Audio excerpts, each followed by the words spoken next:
पाकिस्तान 'ਚ पंजाबी कॉन्फ्रेंसां दे सब तो वड्डे नैटवर्क पंजाबी नैशनलिस्ट फोरम वालों जी आयां नूं। कराची का मसला की है तो मसले का हल की है। कराची का मसला यह है कि कराची की मईशत नूं फरोग ते कराची नूं बेरोज़गार के ज़राए फराहम करने वाले पंजाबी पठान ते गुजराती नूं मक्खन चों बाल की तरह कराची की सियासत तो बाहर कढ़िया होया है। हालांकि उर्दू बोलन वाले हिंदुस्तानी मुहाजरां के बाद कराची की दूसरी वड्डी आबादी पंजाबी ने, तीसरी वड्डी आबादी पठान ने, चौथी वड्डी आबादी गुजराती ने। जद तक कराची के मईशत नूं इस्तेहकाम ते कराची नूं रोज़गार के ज़राए फराहम करने वाले पंजाबी पठान ते गुजराती नूं कराची की सियासत च नहीं लियाया जाता, उस वेले तक सियासत, सहाफत, सरकारी वगैरह सरकारी नौकरियां जिद्दां गैर मुआशी अमूर अंजाम देने वाले UPCP दे हिंदुस्तानी मुहाजर सिंधी ते बलोच कराची के मसाइल हल नहीं कर सकते, या फिर UPCP दे हिंदुस्तानी मुहाजर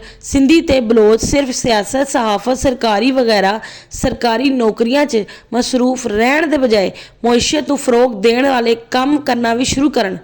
ताकि कराची च रोज़गार फराहम होने के ज़राए च इजाफा होवे।